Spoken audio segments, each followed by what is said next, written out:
欢迎来到派学院频道。节目开始之前，请大家点击点赞、订阅和小铃铛，这真的很重要哦。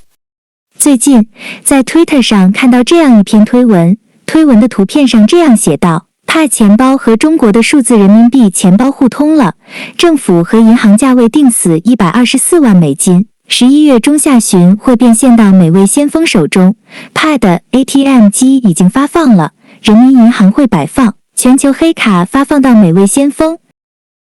看了推文，你会怎么想？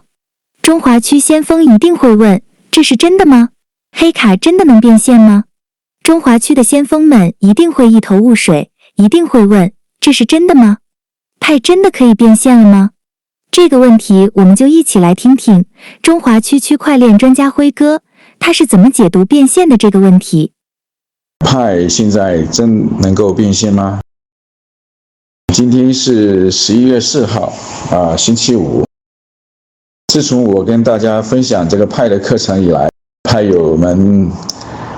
经常给我交流，他说我是听着您的课程成长的感谢大家对我的认可那么下午我就分析一下这个黑金卡这个事情，这里面很多迷雾，我们大家剖析一下，能够认清派到底能不能变现。在这个阶段，黑金卡呢，这个是美国1999年推出的一款高净值人群的一个信用卡产品。这个产品在我们国内呢是标准要求比较高不是一般人能够申请的。工行它的申请标准是必须是现金资产在银行里面有存款1个亿，日存款达到1个亿以上的一个客户，还有就是福润上榜的这个富豪，另外就是那个省级政协委员以上的人才能发放这个黑金卡。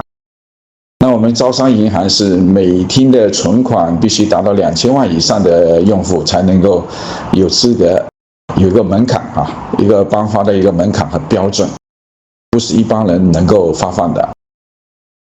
那作为派友来讲那么首先派这个资产呢，这身份的合法性在我们国内还没有正式认定，那就是说银行不可能对一个没有正式认定的资产进行发放的一个信用卡。比方说，我不是说派是非法资产我们派这个合法的资产这个认定还在路上，那很快就会到来了。那目前还没有正式国家正式法规，没有政策，没有正式认定，那么就银行不可能对一个非法资产进行评估发放的。那比方说毒品，你持有毒品的话，那么银行不可能对持有毒品的用户发放这个资产的。那么我们派友手上的派现在目前还是积分，那么它的还不是钱，所以它这个资产无法评估这是一个。要评估完你多少资产才能发放这个信用卡给你嘛，这是第一点。第二点的话，你即使转到映射到钱包去变成钱了，那么也有一个评估。那么这个评估由谁来进行呢？那目前国内这个评估公司还无法对数字货币这个价格进行评估，而且派这个价格还没有全世界未统一，所以这个价格是无法评估的，所以这个发放信用卡的条件是不成立的。我们讲第二点，就是税收这一点上次在课程中我也讲过了，我们国家这个刑法是罪刑法定、罪名法定，就是法定的东西才能够推定一个人有罪。那么我们国家的税收政策也是执行这个原则，是税收法定的原则。首先对什么财产要征税，比方说我们房产税，这个是它的标的物哪个标的物要征税，都要事先政策通知下文的，这是第一点。那么如果是对流转征税了，比方说我们增值税对流转的一个行为进行征税的话，那么是在它实行销售的环节进行征税的。那么这个就是征税的标的物和征税的哪一个过程要征税的话，这个都是有前提条件，都是要法定的那么派现在还是不是没有界定它的资产的性质，那么我们政策还没有落地所以就是一个税收行为不可能对一个不合法的资产进行征税的哈。比方说派是不能对这个毒品进行征税的啊，因为它是属于非法资产。那么我不是说这个派是非法的，派合法已经在路上，目前还是没有界定的状态。所以说这个派的征税问题，国家没有政策下来执行，银行不可能启动征税的程序，税务局也不可能启动征税的程序，而且征税的环节不在银行。你这个派拿去质押，质押以后得到了数字人民币，那么这个质押的行为要不要征税？这是肯定不用征税的。因为我们传统这个银行在搞质押业务的时候，你到银行去贷一笔款，用你的房产去抵押，然后他贷给你人民币的时候，你拿到了贷款这个行为，你要不要征税？显然是不要征税的。你只有拿到这个贷款去从事生产经营，产生了利润，产生了营业额，这时候才能征税。所以这个质押行为是不用征税的。这个就说明了这个征税的问题啊。那么第3点就是讲质押，银行如何质押？我们传统银行都是用这个动产不动产进行质押抵押，用有价证券进行质押用房地产进行抵押等等等等哈。这些资产都是可以评估的哈，跟我们前面讲2点都是一样。一个它资产是合法的，第二个它能够进行评估和议价。无法进行评估的话，意味着它就这个无法进行抵押，这个目前派还无法进行评估。第2点的话，这个我们派还没有开源，没有开源的话，那你包含人民币这个钱包，要金融派这个钱包，你这个钱包是怎么开发出来的？因为你还没有开源，这个钱包你就无法开发出来银行的钱包我们这个包含人民币、数字人民币这个钱包就无法开发出来你要里面装到派装进去嘛那然后跟人民币兑换嘛，是不是你这个就无法开发出来因为你没有开源。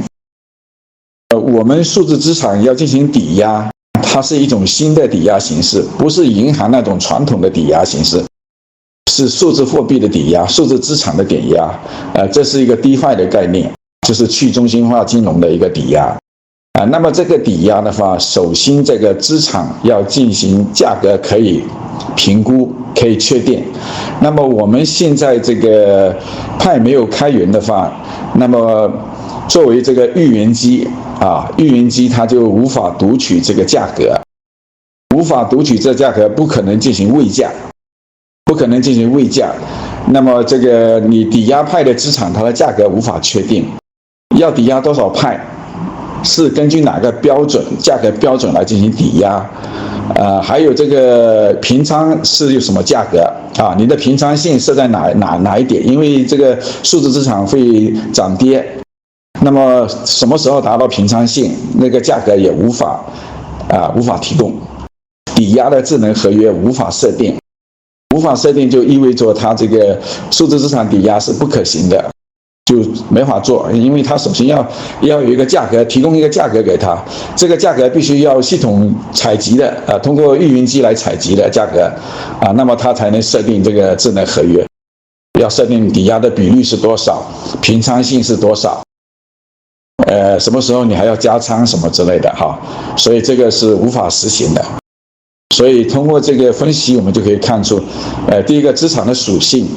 征税的环节，还有这个数字货币抵押这个环节，DeFi的环节，因为代码都没有开源，它无法实现智能合约抵押，用智能合约进行抵押设定这个抵押条件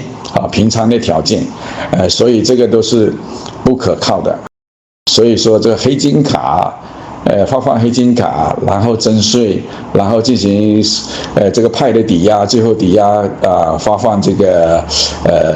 数字人民币第一 CP 给你，这个是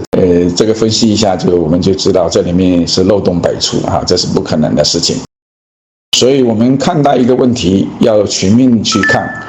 要从大的环境法律法规去看，还有从技术层面去看待这个问题因为银行它是很严谨的一个部门很严谨的一个部门不会随意做这种事情的。